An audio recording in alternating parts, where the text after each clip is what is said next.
Continuez à réagir au sujet ici développé en nous écrivant au 657 39 13 13 ou sur Twitter #espace GG. Nous n'oublions pas bien évidemment ceux qui nous écrivent au Grande Gueule Espace TV. Nous ferons le plaisir à chaque fois, après chaque pause, de relayer vos différentes réactions. Nous continuons notre émission avec notre invité. Retour à l'ordre constitutionnel, les grandes préoccupations qui entourent la Constitution. Nous en parlons ce matin avec Alassane Makanera Kake. Il est juriste et enseignant-chercheur. Il est installé en studio. Bonjour, bienvenue, Monsieur Kake. Allez-y. Allez-y, bonjour, bienvenue. Bonjour, vraiment avec plaisir de me retrouver parmi des gens que j'écoute tous les jours. Je donne l'honneur à votre étudiant d'ouvrir le bal. Il n'a pas qu'un seul étudiant dans ce studio. Ah oui, je ne savais pas qu'il y en a d'autres. Il y a qui encore? Moi, madame. Moi, madame. Donc, je commence par ma droite. Hein. Oui, il n'y a pas de souci. J'ai eu Dr Makanera comme professeur de finances publiques. Oui. Et j'ai eu la chance d'être encadré par lui durant tout mon cursus et même un peu après parce que j'avais besoin après de continuer mes études. Il était là également au moment où je recherchais des documents, je recherchais certains écrits qu'il a eu à faire pour moi qui se retrouvent encore aujourd'hui dans mon cursus. Donc au-delà même des diplômes, je ne peux, chaque fois que je le vois, c'est avec beaucoup d'émotion et toujours avec énormément de plaisir. Parce que voilà une personne, quand je commence à parler, quand je prononce 2 mots, il sait où je veux venir. Merci pour tout ce que vous avez fait pour nous. Merci pour l'immense service que vous continuez de rendre à la nation guinéenne, malgré des moments difficiles. Dr Makanera, on ne le dira pas souvent, mais il a eu parfois des difficultés avec les régimes guinéens à cause de son franc-parler. Et que ce soit sous Conté, même sous M. Alpha Condé, il n'y a pas très longtemps, on est allé le chercher en plein amphithéâtre pour lui dire de sortir de la classe. Wow. Parce que simplement, un étudiant avait posé une question qui était liée à la réforme constitutionnelle. Lui, il avait mis simplement la question en débat, parce que ça, c'est l'apanage quand même des académiciens de discuter de ces questions-là. Malheureusement, ça a été mal pris. Et merci pour tout le courage. Et ça vous fait quoi tout ça absolument. Et peut-être ce que il est passé par la CENI vers la fin. Ce que tu as peut-être oublié de dire, c'est que Dr Makanera, il arrivait même parfois de prendre des décisions à l'encontre de son parti original. L'UFR. C'est vrai. L'UFR n'acceptait pas d'aller sur ne donnait pas son avis sur certaines questions de la vie de notre pays. Mais lui, quand il pense que c'est censé que lui, en tant que citoyen, il avait son mot à dire, il partait à l'encontre de l'UFR. C'est le cas des assises nationales, par exemple. D'accord. Et pas que ça, d'ailleurs. En fait, je veux lui poser la première question, mais vous savez, c'est bon de rendre hommage aux gens. Quand ils sont là, c'est important. On ne le fait pas souvent dans ce pays. Et il faut que nous, notre génération, change cela. Dr Makanera, quand vous l'appelez en tant qu'universitaire, il vous le dit tout de suite, d'accord, je m'appelle en tant que cadre de l'UFR. Bon, ça, c'est cadre de l'UFR, ça, ce sont ces dernières années. Il ne l'était pas forcément comme ça, mais il vous dit en tant que cadre de l'UFR ou universitaire. Et son avis a toujours compté. Alors, bienvenue encore dans cette émission. Moi, j'aimerais d'abord avoir vos impressions sur le parcours constitutionnel de la Guinée de ces 20 dernières années. On ne va pas remonter jusqu'à 58 peut-être. On peut remonter. On peut remonter. En quelques minutes. Mais il y a eu tellement d'intermois, il y a eu tellement de circonvolutions que nous sommes, 65 ans après l'indépendance, nous sommes encore à un autre tournant de notre histoire constitutionnelle. Et on a l'impression que cette histoire risque de s'inscrire dans un cadre beaucoup plus global de l'amorce d'une nouvelle ère constitutionnelle sur le continent et plus précisément dans les pays francophones. Quel est globalement votre regard sur le passé constitutionnel de notre pays? D'abord, sur le passé constitutionnel, nous devons retenir qu'aucune constitution guinéenne n'a été appliquée. C'est le point le plus important. On a écrit des textes, on n'a jamais appliqué ces textes. Là, ah oui, jamais. C'est pourquoi j'insiste en disant que c'est vrai, nous avons un problème constitutionnel. Mais ce ne sont pas les problèmes de constitution qui ont créé des crises en Guinée. Là, il faut être clair. La première constitution était vraiment du type libéral. Modèle américain, la Guinée a osé renoncer au modèle français.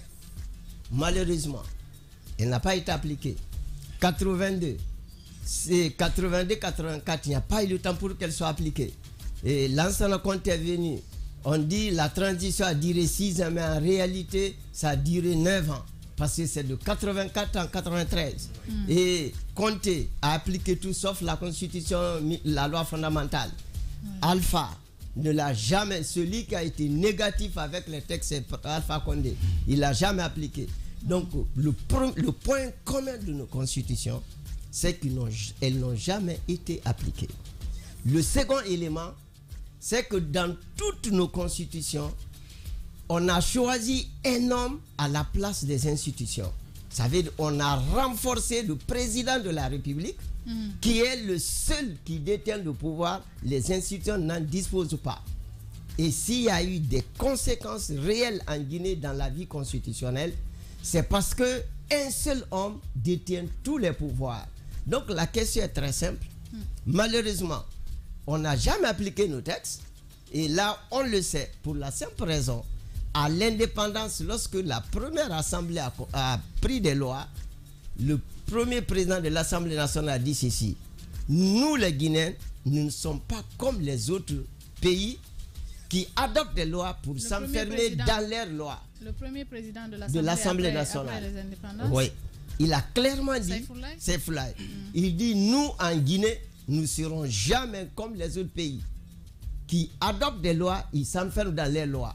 Nous n'allons jamais nous enfermer dans nos lois.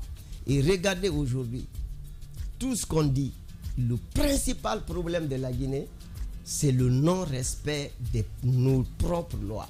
Mais comment on peut l'expliquer? Imaginez, vous l'avez dit, depuis les indépendances. Depuis. Qu'on ne puisse pas respecter nos constitutions. Est-ce que la réponse n'est pas dans votre second constat? Par le fait qu'on remet tous les pouvoirs entre les mains d'un prince dans nos Finalement, on a laissé toutes les institutions, on a choisi un homme. On l'a fait l'homme providentiel. L'État, les biens de l'État l'appartiennent. C'est lui État. Mais l'ancien compte a toujours dit, c'est moi l'État, c'est moi la souveraineté. Alpha Condé ne l'a pas dit, mais il a agi dans ce sens. Ainsi de suite. Donc, mais docteur, est-ce que la réponse à cette question ne pourrait pas également se trouver ailleurs? Est-ce que ça ne s'expliquerait pas parce que ces constitutions-là ne sont pas adaptées aux réalités même de nos différents pays? C'est exactement ce que je vous dis. J'ai dit, on a des problèmes de la Constitution. J'ai commencé par ça. Me dit, ce ne sont pas ces problèmes qui ont créé des crises. Maintenant, si on veut parler des problèmes de Constitution, c'est qu'on a des constitutions qui n'ont rien à voir avec nos réalités. Ça, c'est un autre problème. Mais pourquoi je ne mets pas devant? C'est parce qu'on ne l'a pas appliqué pour montrer ces effets. Mais en réalité, toutes nos lois, quand vous prenez n'importe quelle loi, là où nous copions, d'ailleurs, la Guinée copie la France qui a assez de problèmes. C'est-à-dire nous copions des gens qui ne devraient pas être des modèles. Sur ce plan politique et juridique, ce n'est pas des modèles. Et c'est là-bas nous copions. Maintenant, la question, toute loi a une histoire. La loi ne vient pas comme ça d'un coup.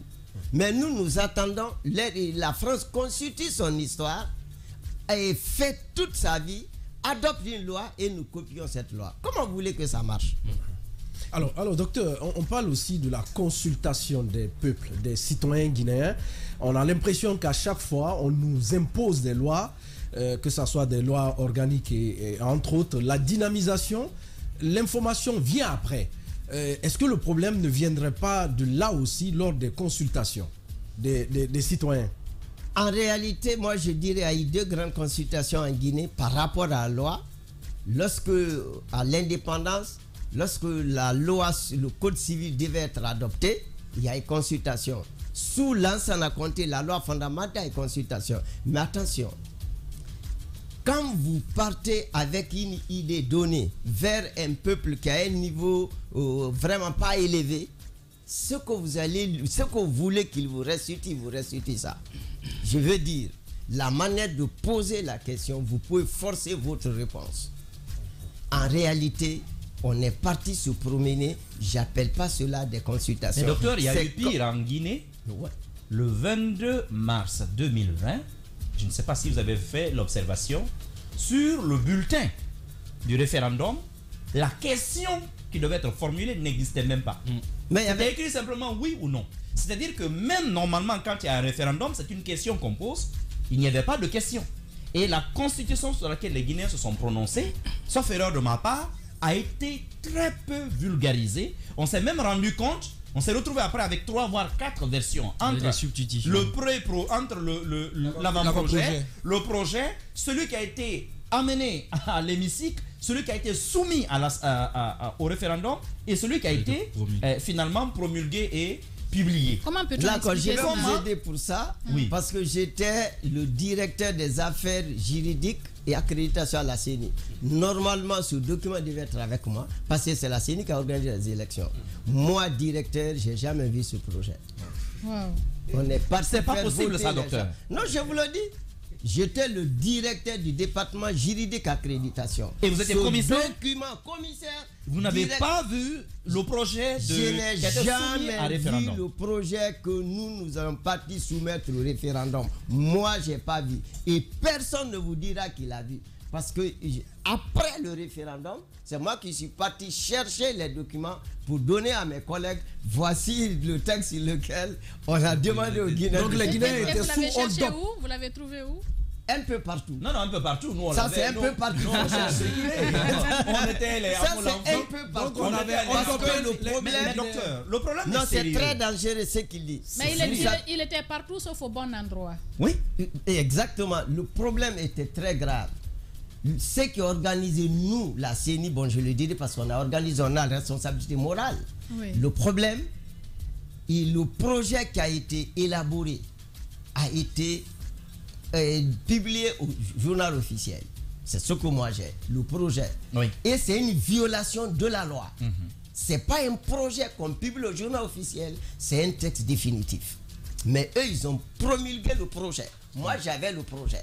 Incroyable. Mais officiellement, la CENI n'a pas été saisie pour aller dire parti de faire l'élection, le vote. Mais ce qui est pire, entre le projet qui est du journal officiel et publié par la Cour constitutionnelle validée, il y a au moins 22 articles qui tapent ça. Mais ils confirmaient, Mais hein, comment ils l'ont est-ce qu'on est arrivé confirmé au malgré référendum? tout. Malgré tout, Excuse-moi, ils l'ont cette confirmé. question n'est- Ça, c'est un C'est très passage grave qui ce qu'il dit. est, c'est un Permettez, passage s'il vous qui est plaît. très important. C'est très important. sa Après question. avoir fait cette observation, la Cour constitutionnelle, je me rappelle encore d'un de mes anciens professeurs qui était à la tête de l'institution, Dr Mohamed Lamine Bangoura, qui l'a reconnu, mais qu'ils ont quand même confirmé cette constitution-là. C'est Moi, très grave. La Guinée était, je peux dire, les Guinéens étaient sous un hold-up. On était... Je vous dis, vous savez, c'est pas le diplôme qui fait l'homme. C'est qu'à un moment donné, on n'a pas eu de grands hommes. Parce que ça, c'était très clair. On ne peut pas proposer un texte. Le peuple l'adopte et parfois vous revenez toucher ce texte et que la Cour constitutionnelle dit encore que vous avez le droit de modifier ce que le peuple a fait. Ça, c'est très grave. Donc c'est une tache noire sur l'histoire de la Cour constitutionnelle de la Guinée. Mais Ce chez sont vous- mes amis qui étaient là-bas, la plupart de mes étudiants, mais ils ont donné une tache noire indélébile sur l'histoire de la Cour constitutionnelle en Guinée en validant ce qu'ils ne devraient pas valider. Mais chez vous, à la CENI, comment est-ce que... Parce que c'est vrai que je suis très jeune, mais j'ai trouvé quand même curieux que vous proposiez des bulletins aux Guinéens sur lesquels la question formulée Je vous n'existe pas. réponds. Qu'est-ce qui s'était passé? Parce que ces bulletins, moi je ne l'ai pas vu. Ça devait passer par moi également. Vous J'ai n'aviez pas trouvé vu non j'ai plus vu les les bulletins. bulletins à Matam, commune Matam.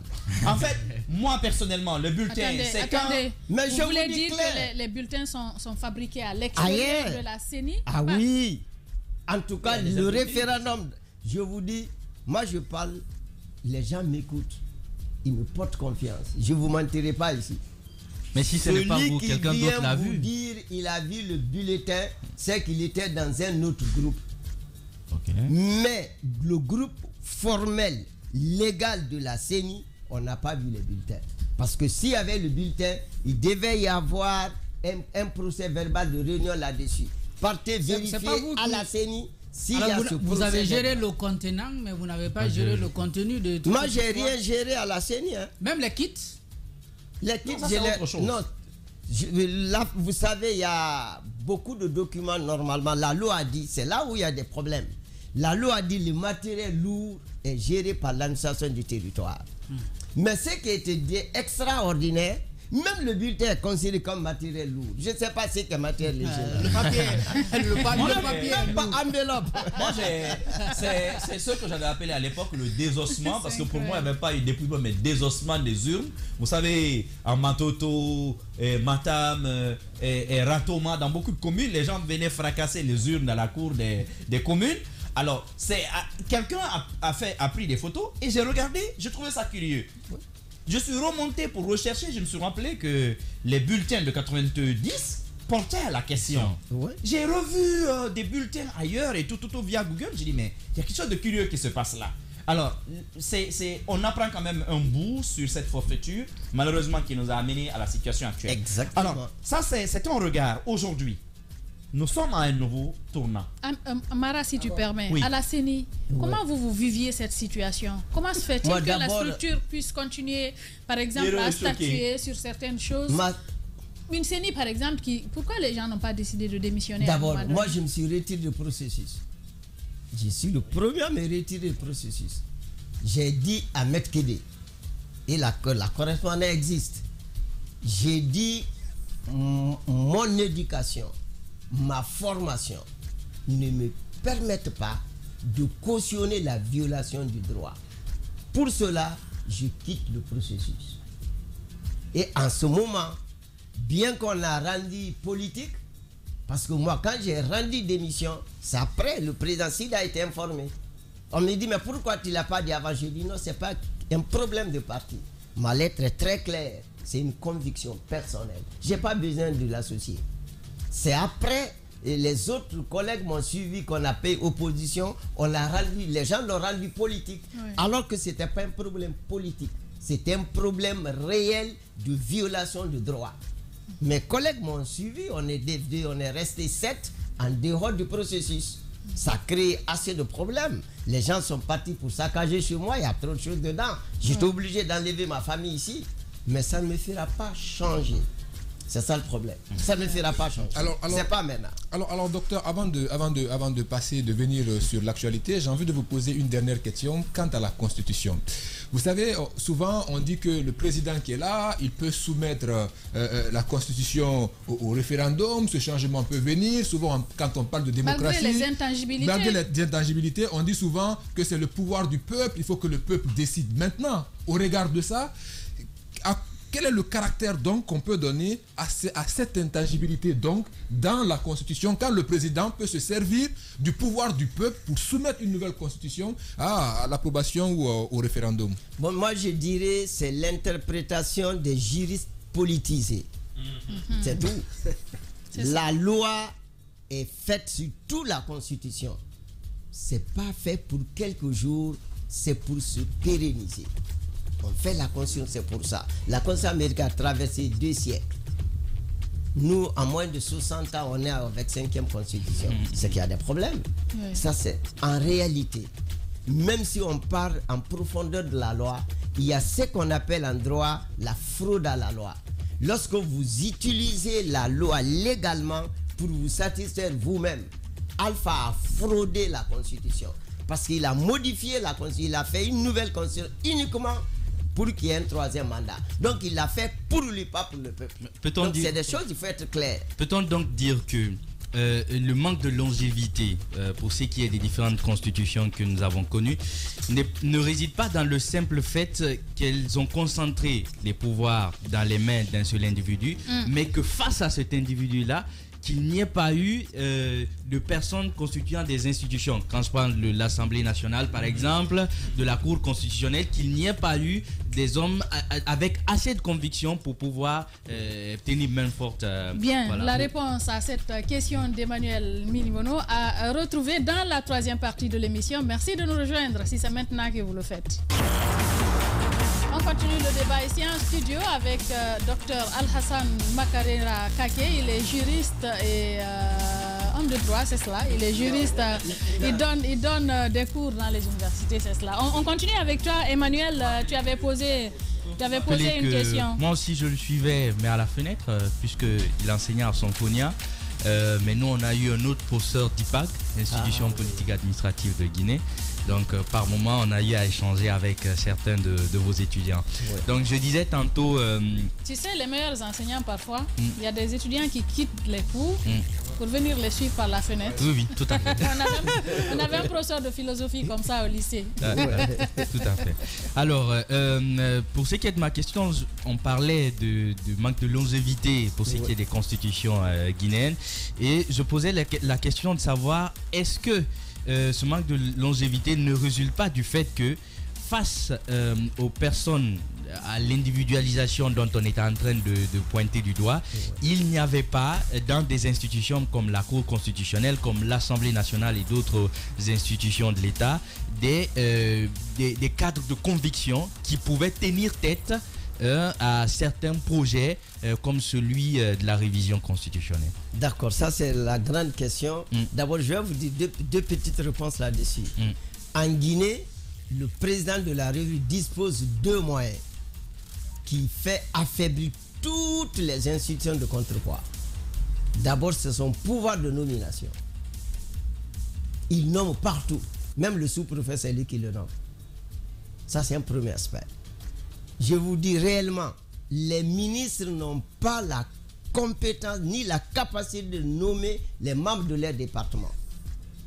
Parce que j'ai eu la chance de travailler sur les projets déposés par les ministres et les décrets signés par le président. Il y a toujours un monde.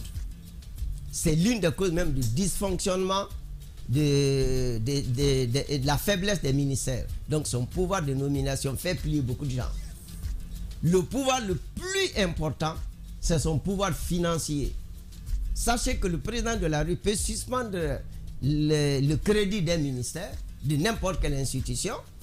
Vous avez vu, ça ne vous a rien dit avec le président du bureau à l'Assemblée lui-même a dénoncé, où l'ancien compte dit tu n'as plus droit au budget de l'Assemblée. Mais Alpha fait pire. Mais finalement, si le président peut faire tout ça, mais les gens sont obligés de s'agénuer. Et c'est comme ça que les institutions fonctionnent. Donc, pour qu'on puisse parler d'une institution, des institutions fortes... Les gens ne sont pas obligés. Non, je reviens pour ça. Les gens sont souvent obligés. Je vous donne des exemples. Vous avez quitté la CENI. Oui, je vous donne des exemples. Les gens sont souvent obligés lorsque vous pensez que... Parce que souvent, c'est ce qu'on a comme problème. On dit d'abord, le bonheur est dans l'âme. Si vous voulez rouler, avoir les prix, monter pour papa, les moteurs derrière vous, et si vous voulez vivre dignement, c'est une question de choix. Mais le problème réel que nous avons, c'est que les gens sont mal payés. J'ai toujours dit au ministre de la fonction publique qui est mort, quand il dit augmentation de salaire, j'étais son conseiller juridique, je dis non, fixation de salaire. J'ai dit parce que ce qu'on donne aux fonctionnaires, ce n'est pas de salaire. Je vous donne un exemple. Quand je travaille avec la CEDEAO, mon billet, on nous exigeait de payer le billet pour qu'on nous rembourse. Le billet, c'était 500 000 CFA. Moi, mon salaire, 100 000 CFA. Je ne pouvais pas payer le billet pour me faire rembourser. C'est un collègue burkinabé qui payait mon billet pendant 2 ans, c'est-à-dire d'Ao, qui payait mon billet. Et quand je retourne, l'Union africaine me paye, je le rembourse. Je l'ai franchement dit, mon cher ami, lui, il a été à 1 800 000. On a le même diplôme. Un fonctionnaire. 1 800 000 francs CFA. Moi, j'avais 100 000 francs CFA. Je l'ai franchement dit, je me suis absenté une fois parce qu'il dit, il faut payer le billet. Il dit, pourquoi tu n'es pas venu? J'ai dit, pour que je puisse payer le billet, il faut que je reste en gemme pendant 5 mois. Mais c'est ce que je l'ai dit. Ouais. Donc, le problème, ça commence là. Si l'homme, il y a le professeur qui est le ministre Eugène qui est décédé. Il y a un moment à l'université, on a dit aux étudiants, désignez 2 enseignants honnête pour être dans la commission de lutte contre la corruption. Pendant 3 mois, les uns n'ont pas trouvé des enseignants. Wow. Ils n'ont trouvé que moi. Le ministre m'a convoqué. Il dit, mais docteur Makaner, je ne comprends pas. Toute l'université Gamal, ça fait 3 ans, 3 mois, on cherche pour trouver des enseignants. On dit qu'il n'y a que toi. Toi, qu'est-ce qui ne va pas? Pourquoi j'ai dit non, il y a une différence. J'ai mes collègues à l'époque. J'étais le plus payé directement à l'université, à la fac de droit. J'avais 40 000 francs guinéens. Les étudiants avaient 45 000. Et les autres enseignants avaient... Non, le mois. Les autres enseignants, je ne les cite pas, que vous avez au sommet de la pyramide, ils touchaient 20 000, 25 000. Je leur dis, s'il vous plaît. Je dis, peut-être si j'étais dans leur position, c'est possible qu'ils ne m'auraient pas cité. Mais c'est que je peux vivre sans l'argent de l'université parce que j'ai fait la consultation. Donc je l'ai expliqué. Docteur, alors le problème, il y a ce dont vous parlez, le fait que le président ait tous les pouvoirs à son niveau. On a essayé en 2010, c'est ce que tout le monde a dit, qu'on a essayé quand même d'évoluer avec cette constitution de 2010 qui reste encore très aimée par une frange importante de la population guinéenne. Est-ce que vous vous dites que si on continuait sur cette voie-là, aujourd'hui, nous serions avec un texte plus propre, plus juste, à répondre plus conforme à nos réalités? Je vous dis réellement, je suis content quand j'ai écouté le professeur Jogolomé ici. C'est lui qui disait que c'était la meilleure constitution de la Guinée. Moi, j'ai fait une étude là-dessus. Je dis, elle n'est pas bonne. C'est dans mon cahier de cours. D'abord, c'est une erreur de dire que c'est une bonne constitution. On ne peut... Je vais vous faire le petit résumé. La première constitution, c'est qu'on n'avait pas assez de pouvoir. Dans les faits, il s'est attribué tous les pouvoirs avec pouvoir révolutionnaire, local, et ainsi de suite. Quand Conté est venu, Conté a renforcé le pouvoir qu'exerçait Sékou Touré. Dans la constitution de 2010, on n'a fait que renforcer le pouvoir qu'exerçait Conté. Donc le président est toujours puissant. C'est cette puissance qui a créé des problèmes. Il y a par exemple les relations entre le président et le premier ministre. Je me souviens qu'en 2006-2007, les gens étaient descendus dans les rues pour dire on n'avait pas de premier ministre, il faut que ce poste devienne constitutionnel. Cela a été pris en compte pendant la transition de 2010. Finalement, on a créé. C'est vrai qu'il y a des soucis puisque les pouvoirs qu'on donne au premier ministre ne sont pas réels. Je vous dis là aussi, le statut du premier ministre de la transition a été rédigé par moi avec mes étudiants, mais ils l'ont totalement changé. Je vous donne un exemple. En écrivant, en proposant le texte, c'est M. Fofana qui m'a conduit du syndicat. Je dis le président nomme, les ministres sont nommés par le président de la RE sur proposition du premier ministre. Ils ont changé le mot. On dit après avoir consulté. Juridiquement, ça change tout. Si on dit sur proposition, il ne peut nommer aucun ministre qui n'a pas été proposé par le Premier ministre. Si c'est sur consultation, il peut prendre ou pas. Et maintenant, c'est ce qui fonctionne. Donc, quand vous prenez... Là, je vous promets, comme c'est disponible, je vais vous donner les faiblesses de cette constitution de 2010 par rapport aux autres et celle qui n'est même pas une constitution, c'est celle de 2020. D'accord. Alors, docteur, on va aller dans le vif. Oui, je veux la toute dernière, s'il vous plaît. La toute dernière, docteur. Aujourd'hui, finalement, est-ce que le problème de la Guinée, c'est dû à son type de régime? Et selon vous, quel type de régime correspond à la Guinée? C'est la grande question. Franchement, pendant la transition, il faut poser juste une question. Dire même quel type de régime, c'est beaucoup. J'aimerais qu'on dise comment nous voulons nous organiser et comment nous voulons que notre organisation fonctionne. C'est ce qu'on appelle constitution. Quand on dit le régime, c'est rien d'autre. Comment à un moment donné, un pays veut s'organiser et comment ce pays veut fonctionner. C'est la question qu'il faut poser aux Guinéens. Le régime présidentiel est un élément de l'organisation de l'État. De l'État. D'accord. Alors, quelle organisation désormais pour notre État? Déjà, il est unitaire, on le connaît. Mais même ça, cette forme unitaire, aujourd'hui, commence à être contestée. Il n'a pas répondu à la question. Oui, non, je veux juste dire, cette question, dire quel type d'organisme, quel type de régime, c'est comment nous voulons nous organiser. Pour cela, il faut revenir beaucoup en arrière. C'est une question aujourd'hui, je vous dis franchement, l'avenir va me donnera raison, je suis sûr. Pendant la transition, ce qu'on peut faire, c'est mettre une fondation. Mais pour le régime qu'il faut en Guinée, ça demande assez de temps. Il y a une grande question qu'on n'a pas su répondre. Le président de la République dit, nous voulons une constitution conforme aux réalités guinéennes. Mais que signifie réalité guinéenne? On n'en a pas fait de débat. Donc d'abord, on sait ce qu'on veut, c'est ce qui est conforme aux réalités guinéennes. Mais réalité guinéenne, il n'y a pas un consensus autour. Pour moi, s'il y a dialogue, le dialogue doit prendre ça en compte. Que signifie réalité guinéenne? Parce que c'est une telle constitution que nous voulons. Mais si on ne sait pas d'abord les réalités guinéennes, c'est quoi? Donc ça va amener un peu de temps, mais peut-être on va débroussailler les grands chantiers et on va construire petit à petit le mur. Mais je vous dis, là, je le dis avec conviction, la transition, on prie ce qu'elle pourra nous apporter en matière constitutionnelle, c'est de tracer le grand chantier. Mais on ne sortira pas une maison toute faite pendant la transition. Elle est trop courte. Les problèmes sont tellement compliqués et que même la nature du régime pose problème. Même, s'il vous plaît, on dit en Guinée, je suis sûr à l'école primaire on vous a dit, on dit la Guinée est divisée en 4 régions naturelles. Aux États-Unis, on dit les États-Unis sont forts de 50 États. La France est composée de tel nombre de régions. La Guinée est divisée. Ah, c'est ça. Et encore mon enfant, il fait la 2e année. Il continue à me dire la Guinée est divisée. Et je paye l'argent pour qu'on enseigne mon enfant la Guinée.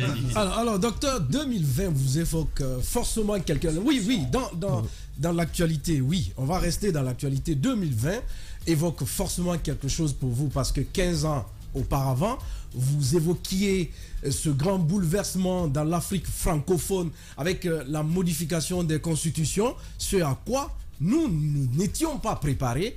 Alors, quelle lecture faites-vous de ce qui se passe actuellement et ce qui qu'on attend, puisque on n'est pas encore sorti de l'auberge, hein? On a juste commencé. On a juste commencé sur le plan institutionnel. D'abord, c'est qu'on, à l'heure là, j'apprécie les premiers départs, faire venir les gens, discuter, par exemple, le dialogue, discuter sur les fondamentaux, la constitution, discuter vraiment des fondamentaux. Ça, c'est un premier aspect. On a fait venir des experts, on a échangé pour dire comment ça se passe ailleurs. Mais pour moi, tout ça, c'est le préalable. Tout ça, c'est le préalable. On est trop loin de la réalité. Le problème, comment sera élaborée la Constitution? On ne nous a pas dit. Quel est le portrait robot du futur président? On ne le sait pas. Tant qu'on ne donne pas le portrait robot du futur président, on ne peut pas dire si la Guinée va vers la lumière avec la transition. Mais moi, le jour où j'aurai le portrait robot du futur président de la Guinée, je prendrai ma position pour dire on a échoué ou on peut espérer.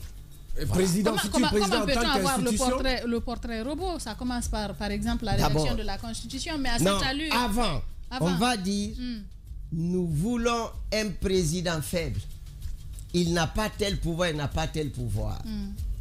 C'est ce que j'appelle portrait robot. Parce qu'en réalité, ce sont les présidents qui créent les problèmes des institutions. Les deux, il ne peut pas avoir un président fort et des institutions fortes. C'est impossible. Soit on fait le choix, on opte pour des institutions fortes. Ah là, on affaiblit le président. Mais si on se met dans la dynamique depuis l'indépendance, un homme fort, on va toujours Les Américains n'ont jamais eu confiance à un homme. C'est pourquoi Trump n'a pu rien faire. Ils ont mis des mécanismes freins contrepoids pour bloquer la puissance d'un homme. Nous prenons un homme après Dieu, c'est lui. Ça ne marchera jamais, c'est contre nature. Est-ce que vous pensez que l'occasion est opportune? Parce que là, nous sommes en période de transition. Pour moi, la transition... Pour justement décider, faire le portrait robot du futur. Pour moi, la transition, c'est qu'elle peut apporter sur le plan des institutions publiques. C'est créer un président faible. Et nous, il y a des propositions qu'on peut faire, on a travaillé là-dessus. Je travaille sur j'enseigne les cours de droit constitutionnel il y a plus de 20 ans.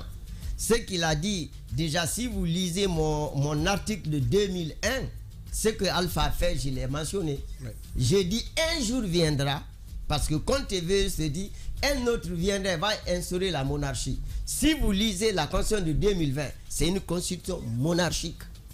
Parce que la Cour constitutionnelle, sur 9 membres, le président nommait 8. C'est terminé. Ouais. C'est terminé déjà. Donc il y a tellement de choses là-bas. C'est pour juste vous dire, la Guinée, il faut qu'on fasse un choix. Si on veut aller sur le plan de mettre en place des institutions fortes, il faut réduire considérablement le pouvoir du président. Dans les autres pays, ça a commencé comme ça. En France, avant, c'était le Parlement qui était fort. On a affaibli le Parlement. On a renforcé le président. Les conséquences sont là. Macron a des problèmes dans la rue. Et vous verrez, là, je vous le dis maintenant, les prochaines élections, moi, je ne serai pas surpris si l'extrême droite ne remporte pas. Macron a déjà voté pour l'extrême droite. Voici les conséquences d'un homme fort. En Guinée, tous les problèmes que nous avons eus, c'est parce que l'homme est fort, ce président. Si on veut plus, il faut cantonner le président. Il faut réduire son pouvoir de nomination. Il faut réduire son pouvoir financier, s'il vous plaît.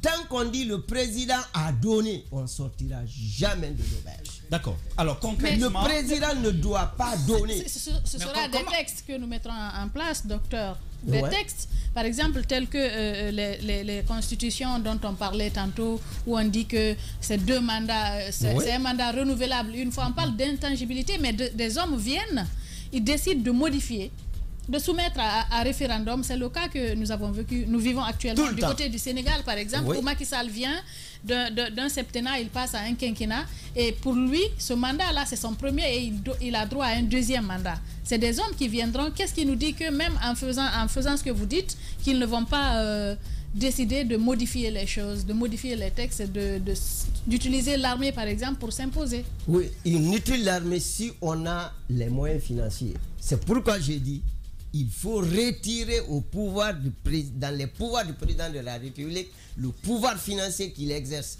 Il se limite à gérer concrètement. C'est la manière dont les autres pays fonctionnent. Si on veut que ça marche, le président de la République est l'ordonnateur du budget de la présidente de la République, pas le budget de la République. Il faut dire qu'il y a les mécanismes qui font qu'un homme ne peut pas empêcher que tel institution puisse accéder à son crédit, que ça soit automatique. C'est des choses possibles. C'est parce qu'on a peur. Pourquoi les gens agissent? Le Guinéen a peur. Le Guinéen, je vous dis sincèrement, quand j'ai étudié, on m'a dit une phrase, ça m'a choqué et je répète. Madame Assia Ben Salah a dit que le Guinéen, sa personnalité est duliée. Tu le mets dans une bouteille, il prend cette forme. Une vase, il prend la forme. Un ballon, il prend la forme. Donc le peuple de Guinée est facile à gérer. Il suffit qu'il sache que, s'il vous plaît, le président ne peut pas me nommer, il ne peut pas me donner de l'argent, il ne le considère plus. Mais n'allez pas loin. Par jour, moi je comptais. Aucun fonctionnaire ne parle dans un discours officiel sans citer 5 fois Alpha Condé. Mais quand Doumbouya est venu, on n'en parle plus. C'est ça. Les grands gars. Le Guinéen, c'est parce qu'il gagne quelque chose avec toi. Mais réduisez les moyens financiers au président. Mais regardez dans toutes les institutions. Si vous prenez à l'Assemblée, un président de l'Assemblée sortante là qui va te dire je fais ce que je veux, tous les députés sont contents. C'est parce que j'ai posé la question, pourquoi vous comportez comme ça? Il dit c'est lui qui a l'argent. C'est tout. Donc il faut retirer même la CENI. Les gens parlent, la CENI est politisée, c'est un faux problème. La CENI, vous pensez que les commissaires qui sont à la CENI sont politisés? Mais c'est l'argent. Il faut les remettre l'argent, c'est tout. C'est un problème d'argent à la CENI. J'ai les rapports de la CENI de 2010 et j'ai eu la chance d'être membre de la CENI. On dit ils obéissent aux politiciens, c'est pas vrai. Les gens obéissent à l'argent.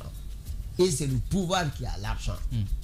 Mais s'il vous plaît, nous... Donc ils font ce que veut le pouvoir. Mais il faut ce qu'il veut parce qu'il y a l'argent. Je parle, si je vous dis la puissance du président de la République, c'est sa capacité financière. Mais tout le temps, vous en dites, un prix touche combien? Il a donné 10 véhicules, 50 véhicules, il a fait ceci.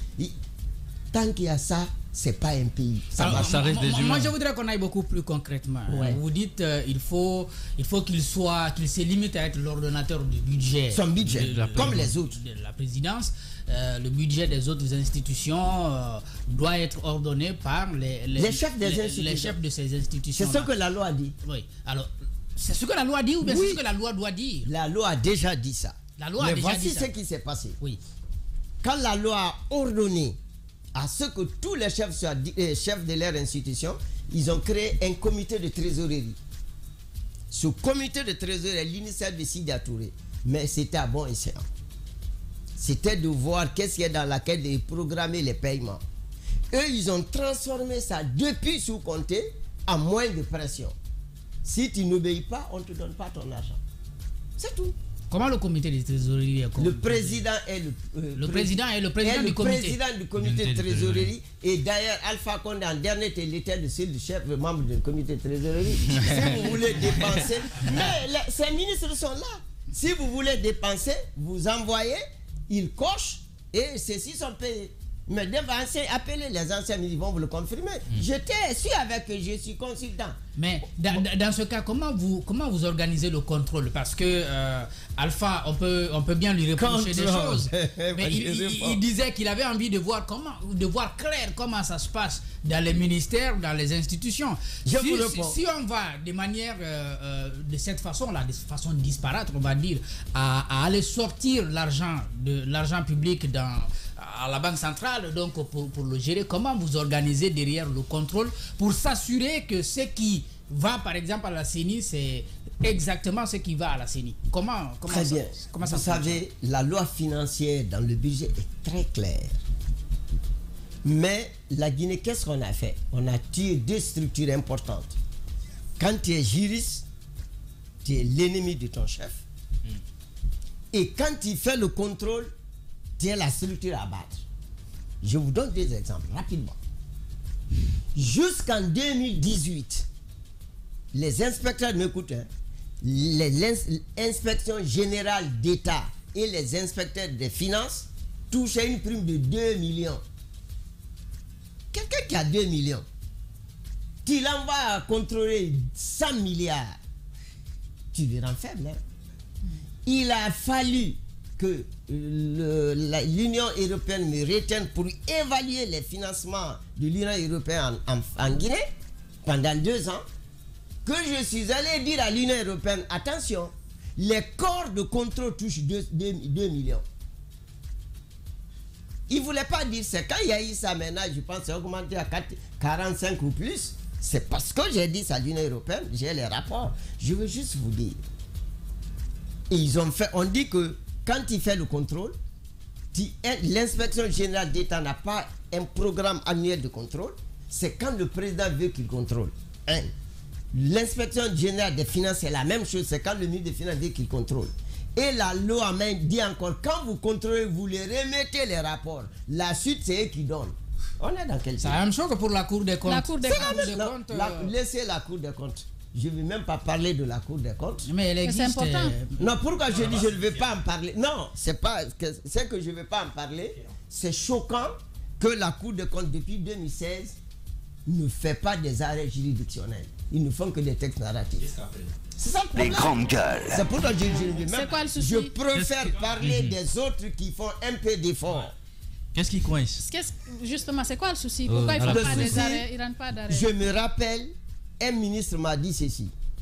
J'étais son nom. Quand il s'est avéré, j'ai prouvé un détournement de 200 milliards. Il était très content. La Guinée avait besoin de 10 milliards avec l'FMI. Moi, j'ai trouvé 200 milliards de détournés au profit de la SAG. Mon ministre était très content, j'étais son nom. Mais le lendemain, il est venu me voir et dit Makanera abandonne.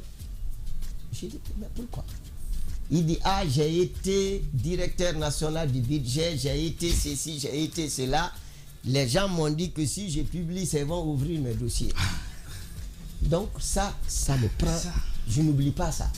Et souvent, quand je regarde les institutions en Guinée, on a toujours mis quelqu'un qui était gestionnaire, on lui dit de contrôler. Et ça me rappelle de ce que la Cour des comptes, c'était ça. Dit. Non, mais regardez, moi je dis regardez. Je dis bon, la Cour des comptes, c'était ça. L'ancien ministre de l'économie et des finances est devenu premier quand président. Je vous parle, c'est sincère. Vous-même, regardez si c'est pas comme ça. Donc on fait en sorte que même quand vous découvrez le pot rose, que vous n'ayez pas le courage de dévoiler parce que vous-même vous traînez des casseroles. Vous avez des casseroles. Des casseroles. J'ai volé, il y en a plein sur moi. Je quitte, lui il vient. On me dit de le contrôler. Je lui dis non, c'est ça. 10 millions. Il dit derrière tu es à 100 milliards. Je vais faire sortir le dossier. C'est ce qui bloque le contrôle en Guinée. Tu ne peux pas. J'ai travaillé au contrôle économique. Ce que je vous dis, tout ce que je vous dis, c'est mes propres expériences. J'ai travaillé au contrôle économique. Où on est parti chez quelqu'un, je ne vais pas dire son nom pour ne pas salir. Le ministre du contrôle économique nous appelle, dit Makanera, quittez.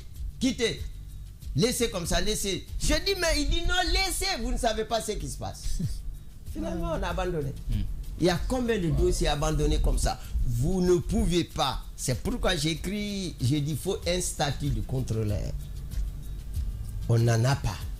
Tout le monde peut être contrôleur en Guinée, c'est fait exprès. On te met pour que tu te taises. Dans l'administration, on dit, c'est pas notre homme. Quand on a voulu me mettre directeur général des affaires générales à la présidente de la République, il y a quelqu'un qui dit, ah, il est bon, mais c'est pas notre homme. J'ai dit, notre homme. Actuellement? Non, avant. Avant. Sous Alpha Condé? Sous Alpha. Alpha. Tu dis le nom de Makanera chez Alpha et te chasse. Il ne faut jamais dire là-bas, docteur. La plupart des ministres d'Alpha, c'est des amis à moi. Je prends Damantan. Je n'ai pas meilleur ami que Damantan. Hein. Là, je vous le dis. On a connu beaucoup de choses. Mais qu'est-ce que vous avez fait? Je l'ai éloigné parce que Qu'est-ce que vous avez fait à Alpha Condé? Alpha, pour qu'il, c'est honnêtement, c'est mes prises de position, surtout dans l'affaire de Mokhtar Ba. RFI. Il dit que Mokhtar Ba ne doit pas parler, c'est ceci. J'ai dit à mon frère Jimo, écoute, je me suis renseigné, la situation de Mokhtar Ba, il y en a 4 similaires. Il faut prendre une décision commune, interdire les 4 ou bien les laisser. Mais vous pouvez choisir Mokhtar Ba seul. C'est ce qui m'a valu tout ça. Il dit mais les autres. Alors docteur, on va revenir à ce qui est aujourd'hui l'actualité, donc le dialogue. Ouais. Aujourd'hui, est-ce que vous pensez, comme beaucoup d'observateurs, que de ce dialogue-là, on ne tirera que des fumées blanches? Non, là je ne suis pas d'accord. Ça c'est pas vrai. Je vais vous poser la question d'abord. Pour évaluer quelque chose, il faut regarder le résultat. D'abord, je termine par la dernière conclusion, le dernier article du dialogue. Il dit le dialogue reste ouvert. Ça veut dire, même si c'est le président américain qui veut venir, il a la porte d'entrée. C'est pas fermé. C'est ça vraiment ce qui est magique. Oui. Le second élément, regardons le résultat. Est-ce qu'il viendra en Guinée des gens qui vont faire autre négociation, qui vont remettre en cause que les droits de l'homme doivent être protégés en Guinée? Est-ce qu'ils vont remettre en cause, dire qu'il faut tenir compte du genre? Est-ce qu'ils vont remettre en cause que les gens qui ont été victimes des événements et qui souffrent, qui ont des balles dans leur corps, qu'il faut remettre ça, il ne faut pas le faire? Donc la chose c'est très simple. Prenez les 35 articles, regardez ce qu'ils peuvent remettre en cause. Alors, docteur, d'emblée, on a l'impression que vous, ces assises-là, ce dialogue-là, vous partez là-dedans totalement et complètement parce que vous vous dites que c'est indépendant. C'est-à-dire, il y a des ouvertures. Non, je veux juste dire, on ne fera qu'améliorer. Parce que ce qui est écrit, vous ne pouvez pas dire que vous voulez la domination en Guinée. Vous ne pouvez pas me dire que vous ne voulez pas que le genre soit considéré. Vous ne pouvez pas me dire que vous ne voudrez pas que ceux qui sont malades soient pris en charge par l'État. Ainsi de suite. Est-ce que les termes de référence pour ces assises, pour ce dialogue, font, au risque de me répéter, référence aux besoins, aux aspirations des populations guinéennes? Parce qu'on sait comment ça s'est passé à l'intérieur du pays, même à Conakry ici. Quoique actuellement on est en train de faire de la dynamisation. Non, je vais le dire parce que j'ai participé à ces deux. Voilà, il a participé à ces deux. Ouais. Et on a suivi ces réactions un peu partout. On aimerait comprendre, est-ce que ces thèmes de référence-là font également référence aux aspirations du peuple de Guinée? Puisque c'est pas tout le monde qui a... On revient encore à la consultation. Ouais. Bon. En fait, il y a eu 13 thèmes qui ont fait l'objet. C'était 10, plus ce que les facilitateurs ont ajouté 13. Mais si vous prenez ces thèmes, quoi qu'il arrive, d'abord, je sens dans l'ordre, il y a question de recensement général de la population. La Guinée n'a jamais fait les recensements à temps. Jamais. On n'a jamais respecté la loi les 10 ans. On dit toujours environ. Ça, c'est un thème. Le autre thème, nous avons la question de l'organe de gestion des élections. On dit on veut un organe indépendant de gestion des élections. C'est ce qui a été retenu. Et ça a toujours été l'ancien organe indépendant d'élection. On peut améliorer. Ensuite, on a parlé de l'organisation du référendum. On a parlé de la nouvelle constitution. On a parlé de ce qu'on vient de dire. Moi, j'étais sur ce thème, la thématique. Comment rendre les institutions fortes et les futures institutions de la Constitution. C'est ces débats qui ont été faits là-bas. Tu ne viendras que améliorer. Mais quand on parle de Constitution, il faut qu'on parle de référendum.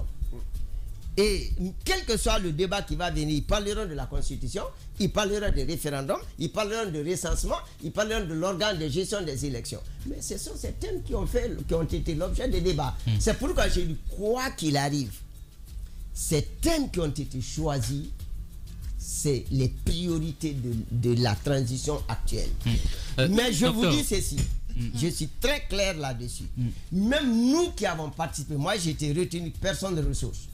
Même nous qui avons participé, si on nous remet le même texte, on pourra améliorer. C'est pourquoi il y a une infinité de possibilités d'amélioration. Justement, cette ouverture, il y a par exemple une frange importante qui n'a pas participé, qui pose des préalables. Qu'est-ce que vous pensez de ces préalables? Il y a notamment ce qui est mis sur la table. Vous parlez tout à l'heure, par exemple, de corruption. Il y a des poursuites judiciaires contre certaines personnalités. Je pense même qu'il y avait... Qu'est-ce que vous en pensez? Ça, c'est la première question. L'autre question, est-ce que vous pensez qu'on est sur la bonne voie vers la rédaction justement de la future Constitution? Pour corroborer avec sa question, la première question qui parlait de poursuites judiciaires, je pense qu'il y avait dans les recommandations la libération, bon, quand je dis libération conditionnelle de certains de ces leaders-là, tout pour dire que par rapport à la question qu'elle a posée, jusqu'à présent, on n'est pas parvenu à le faire. Est-ce qu'il y a possibilité véritablement de croire que les recommandations qui ont été faites vont aboutir? Bon, d'accord, il y a d'abord un premier problème. On ne peut pas dire qu'on construit un état de droit où il y a séparation des pouvoirs et qu'on demande encore à l'autorité exécutive de s'immiscer dans les affaires judiciaires. Moi, j'étais personne ressource, ça a toujours été ma position. C'est pourquoi même ces prises de position fait changer un peu les recommandations. Même si on a l'impression que l'État lui-même s'invite dans les questions judiciaires. Attention, c'est ce qu'il faut éviter. C'est nous qui devons retenir l'État à ne pas faire comme les autres l'ont fait. Parce qu'on part tout droit. C'est très dangereux. Donc, cette question, il faut faire très attention. Ceux qui sont, on a dit, il faut accélérer le procès. Là, ils peuvent demander ça. Accélérer le procès. Mais moi, je n'accepterai jamais avec quelqu'un qui est maille avec la justice, qui est déjà en détention, je ne peux pas dire au président de la gouvernement libérer-les. Est-ce que la question a été débattue à l'UFR? Bon, en fait, maintenant là, j'agis en simple consultant. D'accord. Depuis que la transition a commencé, j'ai pris mon manteau de consultant. Je ne fais pas d'abord la politique, parce que pour moi, la politique, on a toutes les institutions. Et je lui dis honnêtement, je ne souhaiterais pas que cette transition soit imprégnée par le politique. Oui, mais là, je vous le dis. Comment faire?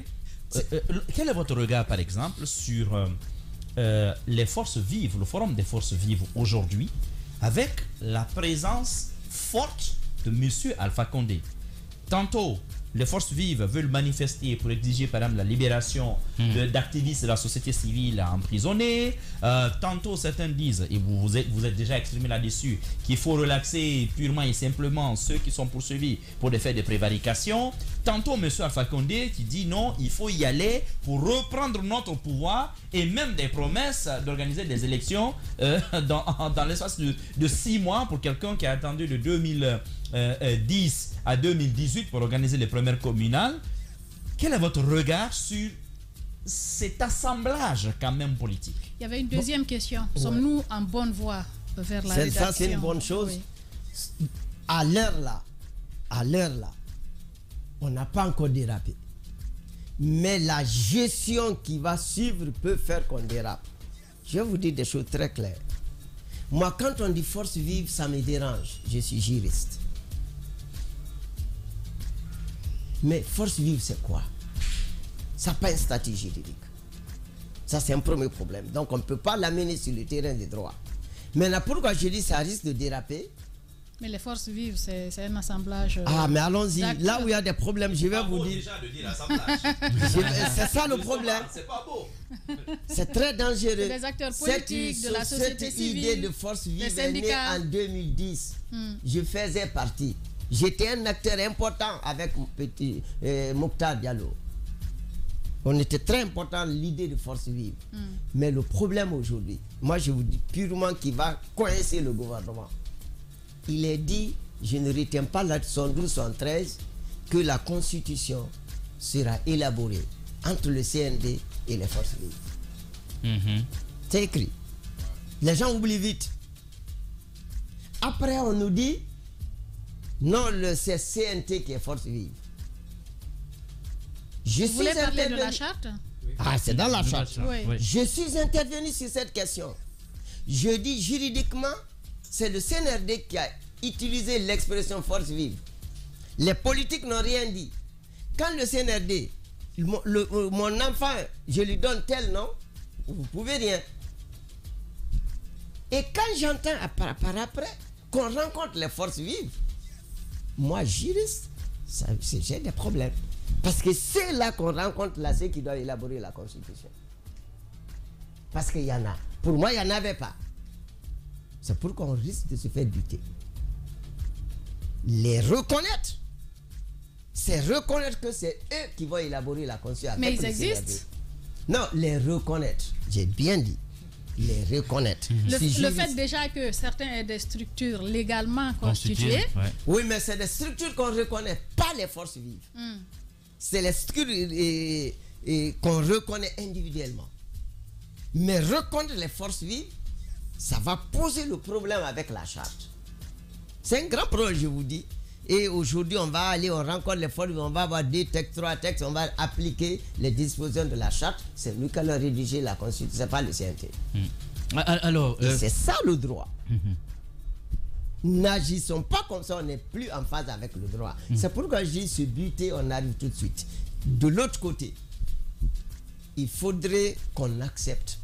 Là, j'insiste, pour parler des grands dossiers du pays, qu'on fasse appel à des gens qui ont des expériences, des sages. Il ne faut pas tout discuter dans les administrations. Le débat doit être interguinéen des questions réelles où, s'il vous plaît, on a assez Les grandes gueules. Mais, s'il vous plaît, l'empire théocratique du Fouta, on peut beaucoup prendre dans l'empire théocratique du Fouta pour l'organiser le fonctionnement des institutions. Si vous lisez bien l'organisation de l'empire théocratique du Fouta, vous allez dire vraiment, vous serez fiers de dire les Américains ont copié le modèle du Fouta. Et je peux vous dire plusieurs aspects. L'alternance était au Fouta avant les États-Unis. La politisation était au Fouta avant les États-Unis. Et la plus grande démocratie, c'est la Confédération suisse. La Confédération. Quand on prend les dieux du Fouta, c'est la même chose. C'est quasiment du copier-coller. C'est du copier-coller. Donc, les gens nous copient, on nous empêche de regarder ça. On dit copiez-nous et ils nous copient par là. Et ça marche chez eux. C'est pourquoi je vous dis. Tu peux l'aider, Jacques. Voilà. Qu'en est-il même le Parti communiste en Chine? L'essentiel de la constitution qui vit là-bas viendrait de la Guinée. Mais je vous dis, honnêtement, c'est pourquoi j'ai dit le CNRD peut faire juste le soubassement. Moi, je suis certain que le modèle que nous avons choisi, ce modèle ne peut pas fonctionner en Guinée. Le modèle politico-juridique et institutionnel que nous avons choisi ne peut pas fonctionner chez nous. D'accord. Depuis l'indépendance, les faits sont là. D'accord. Vous permettez rapidement, docteur, il y a cet élément-là qui a retenu mon attention tout au long de cette émission. Lorsqu'on parle de constitution, vous parliez de modèle qui nous sied au mieux. Il y a très souvent un aspect qui est revenu ces dernières années, c'est la question des dialogues, des protocoles d'accord que la mouvance et l'opposition qui fleurissent de part en part. La question c'est que est-ce que la fréquence de ces protocoles d'accord et dialogues n'influe pas sur la force de la Constitution? Parce qu'à force très souvent de se retrouver un aparté pour discuter de certains éléments déjà abordés par la Constitution contribue à l'affaiblir. Parfaitement, je suis d'accord avec vous. Les dialogues politiques, nous, à la CENI, ça nous a créé des problèmes. La loi dispose et on a les accords politiques. Mais allons-y, question de dialogue chez nous. En réalité, on prépare un dialogue. Mais en Guinée, on a toujours fait des dialogues sans que ça ne soit préparé. Si vous avez vu cette fois-ci, je supporte un peu le dialogue là, je ne dis pas que c'est parfait, c'est loin d'être parfait. Mais c'est que j'ai participé à d'autres dialogues où on ne prépare rien, où j'ai été même rapporteur. Les gens vont, on soulève des questions là-bas, pas d'ordre de jour, on raconte ce qu'on veut, on arrange les amitiés politiques et Makaner a fait un rapport, c'est terminé. Mais cette fois-ci, au moins, je suis parti. Il y avait un terme de référence. Il y a des thèmes abordés sur quoi vous allez discuter. Et ces thèmes sont encore validés en plénière. Il y a un processus. Je ne dis pas mais que... Mais les politiques disent que c'était un séminaire. Hein? Oui, parce qu'ils ne connaissent pas. Si tu changes le modèle, pour apprécier quelque chose, il faut connaître. Parce qu'ils n'ont pas participé. D'habitude, il faut aller crier sans ordre de jour, sans terme de référence. Si on change ça, c'est difficile. On va dire que c'est un séminaire. Mais on peut dialoguer. Quand c'est même un séminaire, c'est une chance. Parce que le niveau est plus élevé. Franchement, si on arrive nos dialogues au niveau d'un séminaire, on a gagné. Parce qu'à ce moment, les choses sérieuses sortent. D'accord. Alors, vous y croyez? Vous pensez que c'était bien structuré, bien agencé et la porte est ouverte, bien évidemment, pour ceux qui n'étaient pas là à l'époque où le dialogue se tenait. Là, vous y croyez? Est-ce que vous pensez qu'on va finalement arriver ensemble autour de la table, s'entendre sur les mêmes... avoir les mêmes entendements pour le retour à l'ordre constitutionnel? Vous y croyez? Parce que là, il y a des manifestations qui viennent d'être reportées 2 fois de suite, là. Bon, en réalité, je reviens sur les manifestations. Les manifestations n'ont jamais été solution au problème guinéen. C'est-à-dire, à un moment donné, il faut faire le bilan de vos activités. Ça n'a fait que des blessés, des morts, des orphelins. Ça n'a rien changé. Est-ce qu'il ne faudrait pas changer? Même en Ukraine, on est en train de changer les fusils, les armes, on les change. Quand c'est plus opérationnel, ça c'est un premier élément. Le second, plus on traîne, plus on va donner le temps à la transition. Il y a des calculs, il faut être rationnel. Reprendre le dialogue à zéro, c'est perdre une année d'abord. Ainsi de suite, et on ne sait pas ce que ça va donner à l'intérieur. Donc, avant de décider pour la nation, moi je pense que le problème que nous avons en Guinée, les gens raisonnent par rapport à eux, pas l'intérêt national. Oui. Ou bien si on trouve l'intérêt national, on s'efface. Mais si on veut régler les questions de personnes, c'est Ibrahima, c'est Fatoumata, c'est Djankemba, ça ne marchera pas dans un pays. Il faudrait que nous regardions, est-ce que le peu là qui est donné, comment améliorer ça? Il y a au moins 35 résolutions. Comment on l'améliore en faire 34, 50, 60 Et ce qui est là-bas, les trains, comment les renforcer? D'accord. Madame Hiro, vous permettez juste une petite fenêtre parce qu'il parlait de résolution. Dans ces 35-là, il y a une qui me tient à cœur, c'est bien entendu la déclaration des biens des membres du CNRD. Est-ce que vous pensez que le CNRD est un interlocuteur sincère et crédible, d'autant plus que ces résolutions ont été transmises depuis le 27 décembre, si j'ai bonne mémoire, mais jusque-là, il y a question qui se pose. Et ils sont là plus d'un an déjà. Bon. En 30 secondes, docteur, on est malheureux. Une seconde même, rapidement. Vous savez, la faute, c'est la charte. Quand je disais ici, la charte est mal faite, même les gens de mon camp m'ont insulté. Dans la charte, on n'a pas dit que le CNRD doit déclarer les biens. Donc aujourd'hui, il n'y a aucune contrainte sur le CNRD. On l'a accepté, on l'a applaudi. On a même dit que c'est des sauveurs. Donc ils sauvent. Docteur Alassane Makanera Kake, merci d'être passé beaucoup ici. C'est un plaisir de vous écouter. Merci. Vous revenez quand vous voulez, c'est votre maison. Dès que vous m'invitez, je suis là. J'aime vous écouter. La Guinée vous écoute. Merci à vous. Parce que là, je vous le dis, chaque fois que je passe ailleurs, on dit non, il faut aller à Espace. Merci à vous. Dans un instant, on passe à l'élection du mur du jour. Radio Espace, Espace TV, les GG, le mur du jour. Et la présidente de la CENI, elle est là, bien installée. Bonjour Madame la présidente, bienvenue. Tu attends jusqu'à la fin. Bonjour Madame Hiro. Alors, le mur du jour, c'est Daouda Mohamed avec 3 murs. Et après, il y a Caps et Mara qui ont chacun 2 murs. Ouais, avec son histoire des Séguélés, il fallait s'y attendre quand même. Exactement, il a pris beaucoup de murs. Hein. Avec l'histoire de Séguélés. Hein. Bien.